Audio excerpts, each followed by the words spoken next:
Mad Football မှာကြိုဆိုပါရစေကျွန်တော်က Mad Football ပါဒီ channel ကို like နဲ့ subscribe လုပ်ပေးကြပါအောင်လို့အားလုံးကိုဖိတ်ခေါ်ပါတယ်အကယ်၍အဆင်သင့်ဖြစ်ပြီဆိုရင်တော့တွားကြရအောင် Man U အသင်း Brian Ford တောင်ပန်ကစားသမား Brian Mbeumo ကိုခေါ်ယူရန်နီးစပ်လာပြောင်းရွှေ့ကြေးပေါင်60တန်းကျော်နဲ့လာစာပေါင်2,500,000တောင်းဆိုဖွယ်ရှိ Premier League ထိပ်တန်းကလပ် Manchester United အသင်းဟာ Brentford အသင်းရဲ့ထူးချွန်တဲ့တောင်ပန်ကစားသမား Brian Mbeumo ကိုလာမည့်နွေရာသီအပြောင်းရွှေ့ကာလမှာခေါ်ယူဖို့နီးစပ်လာပြီးချစ်ကြောင်းသတင်းများထွက်ပေါ်နေပါတယ်။ Mbeumo ဟာ Arsenal, Newcastle United နဲ့ Tottenham Hotspur လို့လိုအခြားနာမည်ကြီးကလပ်အသင်းတွေရဲ့စိတ်ဝင်စားမှုကိုရရှိထားပေမဲ့နတ်ဆိုးနီများအသင်းကိုပြောင်းရွှေ့ဖို့ဆုံးဖြတ်ထားတယ်လို့သိရပါတယ်။သို့ပေမဲ့ဒီအပြောင်းရွှေ့ဟာအသင်းနှစ်သင်းကြားသဘောတူညီမှုရရှိဖို့အနည်းငယ်ခက်ခဲနိုင်ဖွယ်ရှိပါတယ်။ Brentford အသင်းကMbeumoအတွက်ပြောင်းရွှေ့ခြင်းပေါင်60တန်းကျော်တောင်းဆိုထားပြီးကစားသမားကိုယ်တိုင်ကလည်း Old Trafford ကိုပြောင်းရွှေ့မယ်ဆိုရင်တပတ်လောက်ခတ်လာစာပေါင်2,500,000ခန့်လိုချင်နေတဲ့လူသတင်းရင်းမြစ်တွေကဖော်ပြပါတယ်။အသက်25နှစ်အရွယ်ကင်မရူးလက်ရွေးစင် Brian Mbeumo ဟာပြီးခဲ့တဲ့ရာသီက Brentford အသင်းအတွက်အထင်ကြီးစရာခြေစွမ်းတွေကိုပြသနိုင်ခဲ့သူဖြစ်ပါတယ်။သူဟာအသင်းရဲ့တိုက်စစ်ပိုင်းမှာအဓိကကစားသမားတဦးအဖြစ်ရပ်တည်နေပြီးဂိုးသွင်းဂိုးဖန်တီးမှုတွေနဲ့အသင်းကိုအကျဉ်းချင်းကဲတင်ပေးနိုင်ခဲ့ပါတယ်။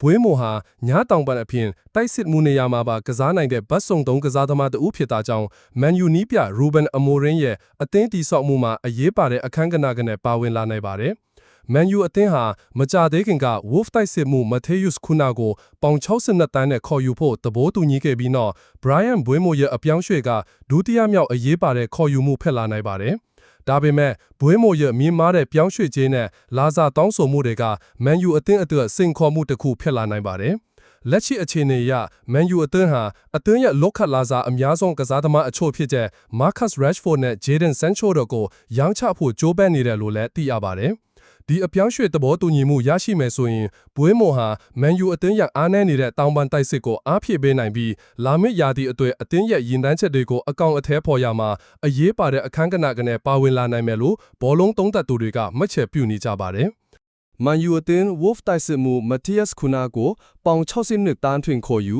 နီးပြသစ် Ruben Amorim လက်ထက်ပထမဆုံးခေါ်ယူမှု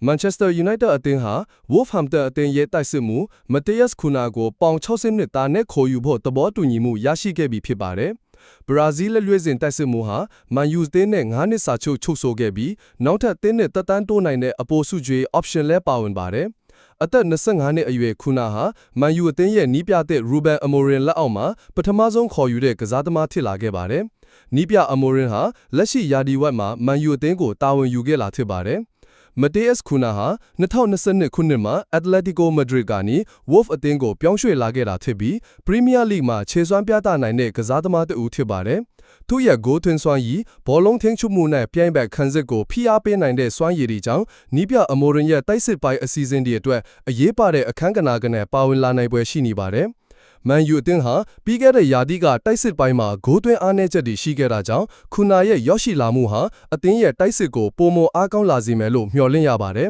။ပရိသတ်တွေကလည်းနီးပြ Amorim လက်ထက်မှာပထမဆုံးခေါ်ယူတဲ့ကစားသမားအနေနဲ့ Cunha ရဲ့ခြေစွမ်းတွေကိုစောင့်မျှော်နေကြပါတယ်။ Man U အသင်းခေါင်းဆောင် Bruno Fernandes အသင်းတွင်ဆက်နေမည်ဟုအတည်ပြု Saudi ကမ်းလှမ်းမှုများကြားတစ္ဆာရှိမှုကိုပြသManchester United အသင်းရဲ့အသင်းခေါင်းဆောင်နှင့်အထူးကွင်းလယ်ဖန်တီးရှင် Bruno Fernandes ဟာ Old Trafford မှာပဲဆက်လက်နေထိုင်သွားမယ်လို့အတည်ပြုပြောကြားလိုက်ပြီးဖြစ်ပါတယ်။ပေါ်တူဂီလက်ရွေးစင်ကစားသမားဟာ Saudi Arabia ကလပ်တို့စီကနေမြင့်မားတဲ့လစာနဲ့ကမ်းလှမ်းမှုတွေရရှိခဲ့ပေမဲ့လည်း Man U အသင်းအပေါ်သူ့ရဲ့တစ္ဆာရှိမှုကိုပြသခဲ့တာပဲဖြစ်ပါတယ်။ Fernandes ဟာပြီးခဲ့တဲ့ရာသီက Man U အသင်းရဲ့အကောင်းဆုံးကစားသမားတွေထဲကတဦးဖြစ်ခဲ့ပြီးအသင်းရဲ့အခက်အခဲဆုံးအချိန်တွေမှာတောင်အသင်းကိုဦးဆောင်နိုင်ခဲ့သူပါ။သူ့ရဲ့ဂိုးသွင်းဂိုးဖန်တီးမှုတွေနဲ့ဘောလုံးကွင်းထက်ကခေါင်းဆောင်မှုတွေက Man U အသင်းအတွက်အမြဲတမ်းအရေးပါခဲ့ပါတယ်။သို့ပေမဲ့လည်း Saudi Pro League Club Al Hilal က Bruno Fernandes ကိုပေါင်100တန်းနဲ့ခေါ်ယူဖို့အကြီးအကျယ်ကမ်းလှမ်းလာနိုင်တယ်ဆိုတဲ့ကောလာဟလတွေကတော့ရပ်တန့်သွားခြင်းမရှိသေးပါဘူး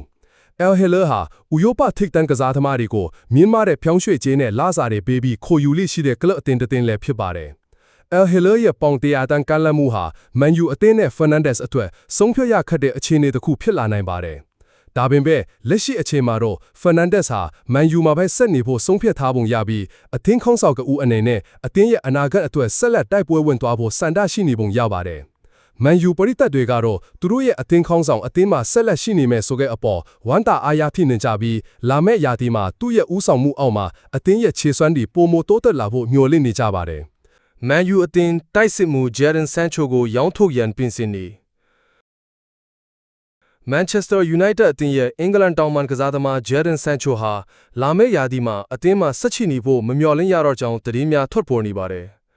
မန်ယူအသင်းဟာဆန်ချိုကိုရောင်းထုတ်ပြီးရရှိလာတဲ့ပြောင်းရွှေ့ကြေးတွေကိုကစားသမားတစ်ကိုခေါ်ယူဖို့အတွက်ပြန်လည်အသုံးပြုသွားဖို့စီစဉ်နေတယ်လို့သိရပါတယ်။ဂျယ်ဒန်ဆန်ချိုဟာ2021ခုနှစ်မှာဒေါ်မွန်ကနေပေါင်83တန်းနဲ့မန်ယူအသင်းကိုပြောင်းရွှေ့လာခဲ့တာဖြစ်ပါတယ်။သို့မဲ့လည်းသူဟာ Old Trafford မှာမျော်လင့်ထားသလောက်ခြေစွမ်းပြသနိုင်ခဲ့ခြင်းမရှိဘဲပုံမှန်ပွဲထွက်ခွင့်ရဖို့ရုန်းကန်ခဲ့ရပါတယ်။ ပြီးခဲ့တဲ့ရာသီဝက်မှာချယ်ဆီအသင်းကိုအငှားနဲ့ပြန်လည်ရောင်းရှိခဲ့ပြီးအချို့ပွဲစဉ်တွေမှာခြေစွမ်းကောင်းတွေပြသနိုင်ခဲ့ပြီးနဲ့မန်ယူအသင်းကတော့သူ့ကိုအပိသက်ရောင်းချဖို့ဆုံးဖြတ်ထားပုံရပါတယ်။ဆန်ချိုရဲ့အပြောင်းအရွှေ့ကမန်ယူအသင်းအတွက်အရေးပါတဲ့စီးပွားရေးဆုံးဖြတ်ချက်တစ်ခုဖြစ်လာမှာပါ။သူ့ကိုရောင်းချခြင်းအပြင်အသင်းရဲ့ကစားသမားတစ်ခေါ်ယူရေးဘတ်ဂျက်ကိုမြင့်တင်နိုင်မှာဖြစ်ပြီးနီးပြတဲ့ရူဘန်အမိုရင်ရဲ့အစီအစဉ်တွေအတွက်လည်းအထောက်အကူဖြစ်စီမှာပါ။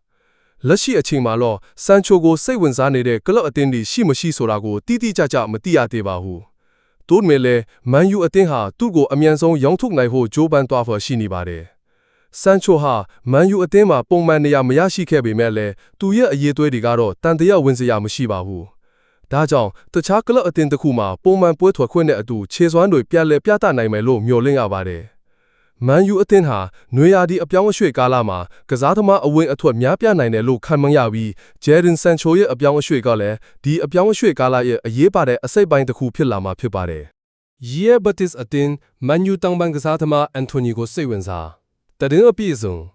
စပိန်လာလီဂါကလပ်ရီယယ်ဘတ်တစ်အသင်းဟာမန်ချက်စတာယူနိုက်တက်အသင်းရဲ့ဘရာဇီးတောင်ပိုင်းကစားသမားအန်တိုနီကိုခေါ်ယူဖို့စိတ်ဝင်စားနေကြောင်းသတင်းများထွက်ပေါ်နေပါတယ်။သို့တော်လည်းဘတ်တစ်အသင်းအနေနဲ့အန်တိုနီအတွက်မန်ယူအသင်းကတောင်းဆိုဖွယ်ရှိတဲ့ပြောင်းရွှေ့ကြေးကိုပေးချေနိုင်မပေးချေနိုင်ဆိုတာကတော့မေးခွန်းထုတ်စရာဖြစ်နေပါတယ်။အန်တိုနီဟာ2022ခုနှစ်မှာ IS ကနေပေါင်85တန်းနဲ့မန်ယူအသင်းကိုပြောင်းရွှေ့လာခဲ့တာဖြစ်ပါတယ်။သို့ပေမဲ့လည်းသူဟာ Old Trafford မှာမျောလင့်ထားတဲ့လောက်ခြေစွမ်းပြသနိုင်ခဲ့ခြင်းမရှိဘဲပုံမှန်ပွဲထွက်ခွင့်ရဖို့ရုန်းကန်ခဲ့ရပါတယ်။သူ့ရဲ့မြင့်မားလည်းပြောင်းရွှေ့ခြင်းနဲ့လာဇာဒူကလည်းပရိသတ်တွေရဲ့ဝေဖန်မှုကိုခံခဲ့ရပါတယ်။ရီယယ်ဘတ်တစ်အသင်းဟာအန်တိုနီကိုခေါ်ယူဖို့စိတ်ဝင်စားနေတယ်ဆိုပေမဲ့မန်ယူအသင်းကသူ့အတွက်မူလပေးချေခဲ့ရတဲ့ပေါင်85တန်းရဲ့အနီးအနားတောင်းဆိုမယ်ဆိုရင်ဘတ်တစ်လိုအသင်းမျိုးအတွက်ပေးချေဖို့ခက်ခဲနိုင်ပါတယ်။ဘတ်တစ်အသင်းဟာငွေကြေးအင်အားအပြည့်အဝမရှိတဲ့ကလပ်တစ်ခုဖြစ်တာကြောင့်အန်တိုနီကိုအငားနဲ့ခေါ်ယူဖို့ဒါမှမဟုတ်ပြောင်းရွှေ့ကြေးလျှော့ယူပြီးခေါ်ယူဖို့ကြိုးစားနိုင်ပါတယ်။မန်ယူအသင်းအနေနဲ့လည်းကစားသမားတစ်တွေခေါ်ယူဖို့အတွက်ငွေကြေးလိုအပ်နေတာကြောင့်အန်တိုနီကိုရောင်းထုတ်ဖို့စဉ်းစားနိုင်ပါတယ်။ဒါပေမဲ့သူ့ရဲ့မြင့်မားနဲ့ပြောင်းရွှေ့ခြင်းနဲ့လာစားလာအသင်းသစ်ရှာဖွေရမှာအခက်အခဲဖြစ်စေနိုင်ပါတယ်။အန်တိုနီအနေနဲ့လည်းဘတ်တစ်ကိုပြောင်းရွှေ့မယ်ဆိုရင်လာလီဂါလိုအခြားလိဂ်တစ်ခုမှာသူ့ရဲ့ခြေစွမ်းတွေကိုပြန်လည်ပြသနိုင်ဖို့အခွင့်အရေးကောင်းတစ်ခုဖြစ်လာနိုင်ပါတယ်။လက်ရှိအချိန်မှာတော့ဒီအပြောင်းအရွှေ့ဖြစ်မြောက်မဖြစ်မြောက်ဆိုတာကိုစောင့်ကြည့်ရဦးမှာပဲဖြစ်ပါတယ်။ဘောလုံးသတင်းဒီမလွတ်တမ်းသိရဖို့ကျွန်တော်တို့ကို follow တို့ subscribe လုပ်ထားပါဦးနော်။ကြည့်ရှုအားပေးတဲ့အတွက်ကျေးဇူးတင်ပါတယ်။